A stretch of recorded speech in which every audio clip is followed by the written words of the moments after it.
ایک آدمی نے 99 قتل کیے بنی اسرائیل میں. پھر ایک عبادت گزار سے پوچھا 99 قتل ہو چکے ہیں، توبہ ہوگی؟ کہ نہیں ہوگی. انہوں نے کہا اسے بھی قتل کر دیا. 100. پھر ایک عالم سے پوچھا 100 قتل کیے ہیں، توبہ ہوگی؟ کہ بیٹا کیوں نہیں ہوگی، لیکن ایک شرط ہے، توبہ پکی ہو. یہ شہر گندا ہے، یہ چھوڑ دے. وہ شہر نیک لوگوں کا ہے، وہاں جا کے آباد ہو جا. معاف کہنے کہ مجھے معافی مل جائے میں ہر شے چھوڑ دوں گا. اپنا بوریا بستر اٹھایا اور چل پڑا. راستے میں موت آئی. جب موت نے جھٹکا دیا تو اس نے چھلانگ لگائی آگے کی طرف، تو وہ یوں گرا، یوں اس کے ہاتھ یوں اور پاؤں یوں گرا. تو اللہ تعالیٰ نے یہ قصہ ہم تک پہنچانے کے لیے دونوں فرشتوں کو چھٹی دے دی. جنت کا فرشتہ بھی آ گیا، دوزخ کا بھی آ گیا. دوزخ کا فرشتہ کہنے لگا ہمارا مجرم ہم لے جائیں گے. جنت کا فرشتہ ہمارا مہمان ہم لے جائیں گے. جہنم کا فرشتہ توبہ نہیں کی ہمارا مجرم ہم لے جائیں گے. جنت کا فرشتہ ہمارا مہمان توبہ کر چکا ہے، گھر سے نکل پڑا ہے، ہم لے جائیں گے. جہنم کا فرشتہ ابھی اس بستی میں پہنچا نہیں ہے، ہمارا مجرم ہے. جنت کا فرشتہ پہنچنا ضروری نہیں ہے، نیت ضروری ہے. تو اللہ نے تیسرا فرشتہ بھیجا، جاؤ بھائی ان میں فیصلہ کرو. کیا فیصلہ کرو؟ یہ اس کی میت پڑی ہوئی ہے، یہ نیک لوگوں کی بستی ہے، یہ اس کی اپنی بستی ہے. فاصلہ ناپو، اگر اپنے گھر کے قریب ہے تو جہنم والے لے جاؤ، اگر نیک لوگوں کے گھر بستی کے قریب ہے جنت والے لے جاؤ. جیسے یہ مائک اس سائیڈ کے قریب ہے، اس سائیڈ سے دور ہے.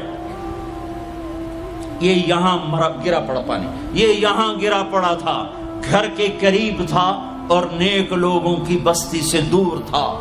جب ناپنے لگے تو اللہ نے ادھر کی زمین کو کہا سکڑ جا، اور گھر کی طرف کی زمین کو کہا پھیل جا.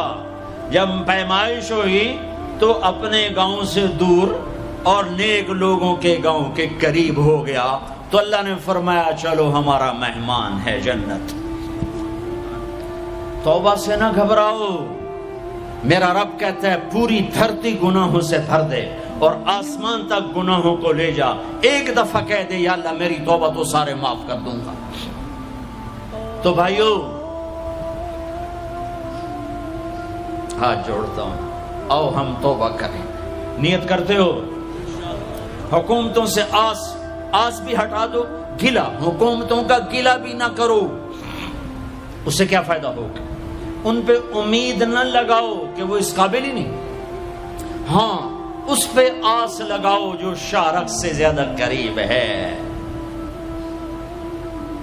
اس کو وسیلہ بناؤ جس کا وسیلہ رب موڑتا نہیں، کلمے کا جز بنایا ہوا ہے. معراج پہ جب آپ گئے تو آپ نے پوچھا یا اللہ ابراہیم آپ کے خلیل، موسیٰ آپ کے کلیم، داؤد کے لیے لوہا نرم، سلیمان کے لیے ہوا تابع اور عیسیٰ کے لیے مردہ زندہ، تو میرے لیے کیا ہے؟ تو اللہ تعالیٰ نے فرمایا اولیس قد آتیتک افضل من ذلک کلہ، اے میرے حبیب واہ تیرے لیے سب سے اعلیٰ، سب سے اعلیٰ، سب سے اعلیٰ کیا؟ یا اللہ کیا؟ کہ وہ یہ ہے کہ اللہ ذکرت الا ذکرت معی، قیامت تک تیرا میرا نام اکٹھا رہے گا، جدا نہیں ہو سکتا. جیسے تیرے رب کا نام باقی ہے، تیرے نبی کا نام بھی باقی رہے گا، تیری نسل کا نام بھی باقی رہے گا، تیرا حسب نسب بھی باقی رہے گا. ہمیں پتہ نہیں ہمارا نبی تھا کون، ہمارا نبی کیسا تھا، ان کی زندگی کیسی تھی، ان کے گھر کا کیسا تھا نظام، باہر کا کیسا، ہم جانتے نہیں. ہم سیکھو اپنے حبیب کی معاشرت سیکھو، تجارت سیکھو. آپ طاقت میں آئے تو آپ نے کیا کیا، آپ تاجر بن کے آئے تو آپ نے کیا کیا، آپ خامن بنے تو آپ نے کیا کیا، آپ باپ بنے تو آپ نے کیا کیا، آپ جنگ میں آئے تو آپ نے کیا کیا، آپ نے ہتھیار اٹھائے تو آپ نے کیا کیا، آپ نے صلح کی تو آپ نے کیا کیا، آپ مسلح پر آئے تو آپ نے کیا کیا، آپ کی رات آئی تو آپ نے کیا کیا. سیکھو. یہی تبلیغ کا پیغام ہے کہ تبلیغ میں نکل کر اللہ اس کے رسول کی مبارک اور پیاری زندگی مرنے سے پہلے سیکھو. لیکن آج کی رات میں ایک ہاں میرے ساتھ کرو، آج توبہ کرو، آج توبہ کرو. کرتے ہو توبہ کرتے ہو؟ کہو یا اللہ میری توبہ، پھر کہو یا اللہ میری توبہ، پھر کہو یا اللہ میری توبہ۔ اب اگر تم نے دل سے کہی ہے اور اندر مسرات ہیں، انہوں نے دل سے کہا ہے، تو تمہیں مبارک ہو، تم سب ایسے ہو جیسے آج ماں کے پیٹ سے جنم لیا ہے، تمہارے سب گناہ معاف ہو گئے، اللہ خوش ہو گیا، فرشتے خوش ہو گئے، جنت سج دھج گئی، جنت کی حوریں تمہیں دیکھ دیکھ کے خوش ہو رہی ہیں۔ مجھے میرے رب کی عزت کی قسم، میں اس کی رحمت کے دعوے پر کہہ رہا ہوں، آج یہاں جتنا بڑے سے بڑا گناہگار بیٹھا ہے، میں دعویٰ کرتا ہوں اگر اس نے دل سے اس شرط کے ساتھ دل سے توبہ کی ہے تو جا جا، تجھے مبارک ہے، تیری زندگی کا آج پہلا دن ہے، تو آج ماں کے پیٹ سے نکلے ہے، تیرے سب معاف ہیں۔ ہاں فرض چھوڑے تھے، پتہ کرو علماء سے کیسے کروں، گناہ معاف ہو گیا، حق مارے تھے، گناہ معاف ہو گیا، پتہ کرو علماء سے ادا کیسے کروں۔ اگر یہ توبہ پکی ہو گئی تو مبارک ہو۔ اگر ہمارے ملک کا 50% مسلمان توبہ کر جائے تو سارے دیش کی تقدیر بدل جائے گی۔ تو پکی توبہ کرتے ہو۔ اور ایک اور خوشخبری، اگر یہ توبہ ٹوٹ بھی جائے تو ڈرنے کی بات نہیں ہے، ڈرنے کی بات نہیں ہے، دوبارہ کر لینا، دوبارہ کر لینا، دوبارہ کر لینا۔ کسی سے روٹھے ہو اسے منا لو، ماں باپ سے ناراضگی ہے پاؤں پڑ جاؤ، بیوی کو سے ناراض ہو پاؤں پڑ جاؤ، بیوی ناراض ہے خامند کے پاؤں پڑ جائے۔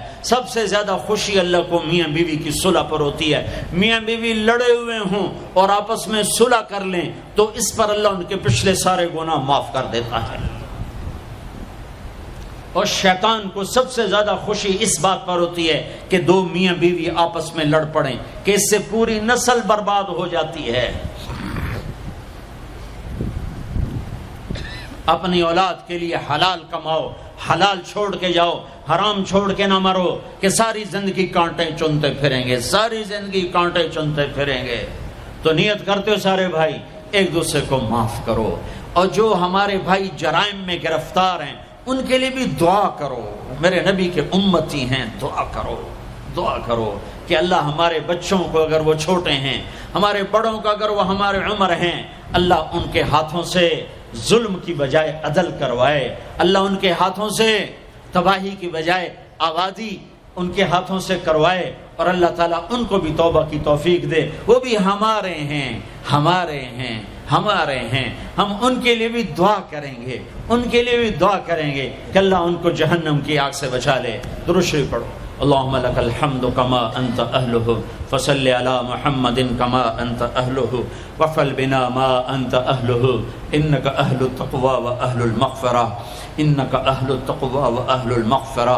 اے وہ ذات جو احد اور صمد ہے، اے وہ ذات جو لم یلد ولم یولد ہے، اے وہ ذات جو لم یزل لا یزال ہے، اے وہ ذات جو نیند اور اونگ سے پاک ہے، اے وہ رب جو تھکن تھکاوٹ سے پاک ہے، اے وہ رب جس کا کوئی شریک اور ثانی نہیں، اے وہ رب جس کا کوئی کف مثل مثال شبہ شبیہ نہیں، اے وہ رب جو آسمانوں پہ بھی تنہا ہے اور زمینوں پہ بھی اسی کا راج ہے، اے وہ رب جو مشرق اور مغرب اور شمال اور جنوب اور فوق اور تحت کا تنے تنہا مالک ہے، اے وہ رب جو سب کو پیدا کرتا ہے اور پیدا ہونے سے پاک ہے، اے وہ ذات جو سب کو موت دیتا ہے اور خود موت سے پاک ہے، اے وہ مالک ملک، اے وہ مالک ملک جو سب کو کھلاتا ہے اور کھانے سے پاک ہے، اے وہ رب جو سب کو پلاتا ہے اور پینے سے پاک ہے، اے وہ رب جو سب کو سلاتا ہے اور سونے سے پاک ہے، اے وہ رب جو سب کو پہناتا ہے اور پہناوے سے پاک ہے، اے وہ رب جو سب کو جگہ دیتا ہے اور خود زمان اور مکان سے پاک ہے، اے وہ رب جس کے خزانوں کی حد نہیں، جس کے ملک کی حد نہیں، جس کے لشکروں کی حد نہیں، تیرے سامنے تیرے حبیب کی لٹی پٹی امت آئی بیٹھی ہے، مالدار بھی لٹے پٹے، غریب بھی لٹے پٹے، دکھ دردوں کے مارے ہوئے، میرے مولا اے میرے رب آج ہماری سن، تجھے نوح علیہ السلام نے بھی اپنی کہانی سنائی تھی، آج ہم بھی تجھے اپنی کہانی سنت، اے میرے رب، اے میرے رب، اے میرے رب، اے میرے رب، اگر تو نے عدل کیا پھر تو ہم سے بڑا مجرم ہے ہی کوئی نہیں، اور اگر تو نے رحم کیا تو پھر ہم بھی آس لگائے بیٹھے ہیں، یا اللہ ہمیں عدل کے ترازو میں نہ تولنا، ہمیں رحم کے ترازو میں تولنا، ہمیں اپنے نیک بندوں کے پیچھے جگہ دے دینا، پر ہمیں دھوپ میں نہ کھڑا کرنا، ہمیں ہتھکڑیاں بیڑیاں نہ لگانا، ہمیں جہنم کے کرتے نہ پہنانا، ہمیں جہنم کے سانپ بچھوؤں سے بچا، آگ کھولتے پانی سے بچا، حوض کوثر کا پانی اپنے حبیب کے ہاتھوں سے پلا، جنت الفردوس میں اپنے حبیب کا پڑوس عطا فرما، اس مجمع نے ہاتھ اٹھائے ہیں انہیں قبول فرما۔ یہ صاحب خانہ تیری محبت میں یہ کرتا ہے، تراویاں پڑھواتا ہے، قرآن ختم کرواتا ہے، تیری بات کرواتا ہے، اسے اس کی نسلوں کو آباد فرما، شاداب فرما۔